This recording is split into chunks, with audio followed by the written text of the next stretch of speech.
You got a question right here? Yeah, so these are the three major, sorry, right over here. These are the three major social media groups, but there's always new ones coming up. Next year we might not even be using Twitter. Obviously we will be, but how do you decide with all the new social media groups, which ones to kind of invest time into and which ones to jump ship? Well, a lot of it depends on the user base. If people are there, and this doesn't have to be massive, it could be a small group of people. If you're trying to target or work with any kind of niche group, then they don't need 30 million people there. If they have 300 that are very important, then that's just fine. So it's about who's there, what they're doing, and if you can get involved with them and again, add value. Yeah, given that we're kind of looking at it from a software perspective, the strategy that we've taken is basically to mitigate the risk. So to a certain extent, it's a wild west out there. You know, it was YouTube, then MySpace, then Facebook. You know, people might remember Friendster and places like this. So given that it's a wild west, we're kind of staying in town and selling picks and shovels. And when people are going out there looking for gold in the hills, we can basically try to integrate in with standards. I mean, APIs and standards with respect to data transfer is huge. So I'm a big fan of Facebook Connect and OpenID and things like that. Because as these things, as these tools ebb and flow, as they inevitably will, you can really be able to tap into the right ones at the right time, and even more than one depending on the demographics. But I think one very practical piece of advice I'd like to give is that I think every time you hear of a new social network, it's great to go sign up for it just to reserve your namespace. So I'm KK on Flickr, I'm KK on Twitter, and I do this because long before I figure out whether or not I'm going to use a tool, I go out there and I sign up for it, I stick my image up, I stick a link to my main website up, and I grab my namespace.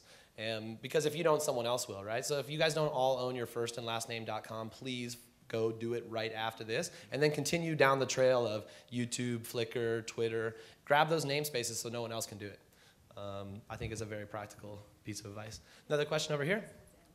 Okay. You sure you don't want to reinforce it or something? I could talk a lot, but it's okay. No, Sarah Blue. I was just going to make the point of you want to be on all the platforms, especially if you're a larger brand, because you want to make sure that if people are talking about you, you want to be aware of that, right?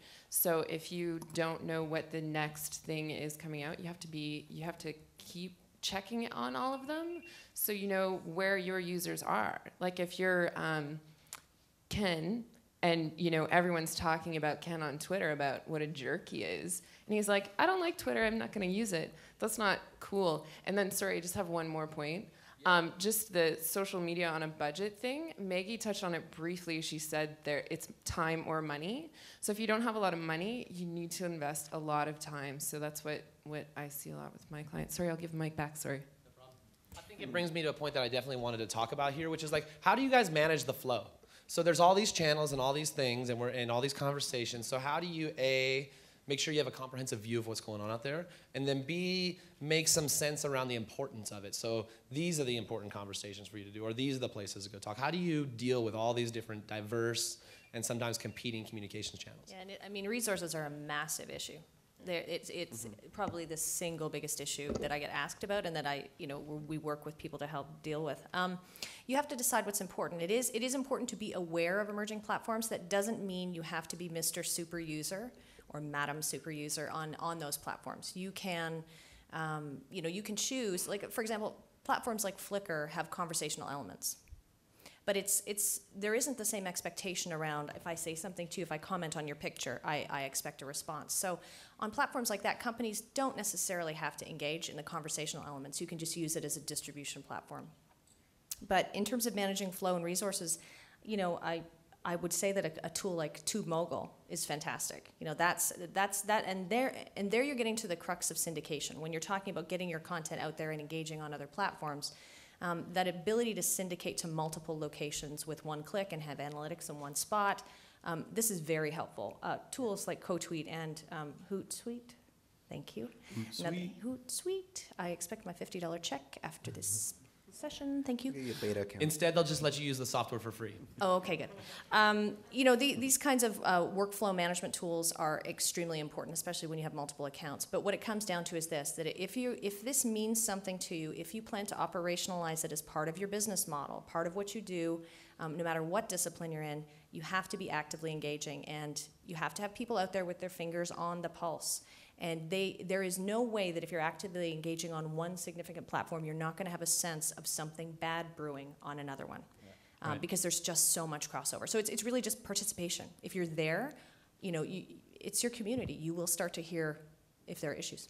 Yeah, and I think one of the things, I mean, in terms of why these tools, I think to a certain extent are popular, is we kind of forget that they're extremely efficient tools to be able to allow you to receive massive amounts of information about what's going on and filter that. So, the fact that you can even listen into conversations and not get, I always remember like at the turn of the century, the words were, information superhighway and information overload. Well, you don't really hear people talk about that anymore. And I think to a certain extent, it's because of these tools. You can keep in touch. I know way too much about people that I'm mildly acquainted with because of Facebook. And that's maybe not so good, but I can turn that on and off, and I can do the same with Twitter. It's funny you say that, because I think that people have more. I'm back here. Hey, I think people struggle more with information overload now than ever before. And I think a lot of the agree. resistance that I get from these ideas is like, oh my God, I already got an inbox in my email, and now I got an inbox in my direct messages, and I got an inbox in my Facebook, and how the heck do I deal with it all? So I spent a lot of my time, while a lot of the other folks are out there consulting people get on these tools, I'm trying to teach them how to deal with the flow, set up great filters. I call them robots. It's about having the robots out there doing your bidding, finding the good information and bringing you back just the good stuff, so you don't have to worry about the rest.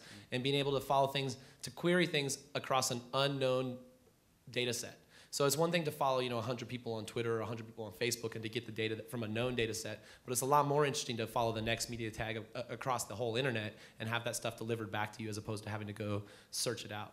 Yeah, and then I think to the if to more focused on commercial entities, when you're really starting to talk about, if you've got multiple campaigns going on and you've got multiple microsites and they're linked into Facebook pages and yada yada yada, you really start to get into, there's outsourced services to handle moderation. A lot of the tools with respect to content management are really meant to streamline those workflows and basically be set up to emulate the existing workflows. So, for example, if you're a journalist or you're a content producer at a specialty channel, you can basically use tools to really vet the content fairly quickly and outsource it if you have to.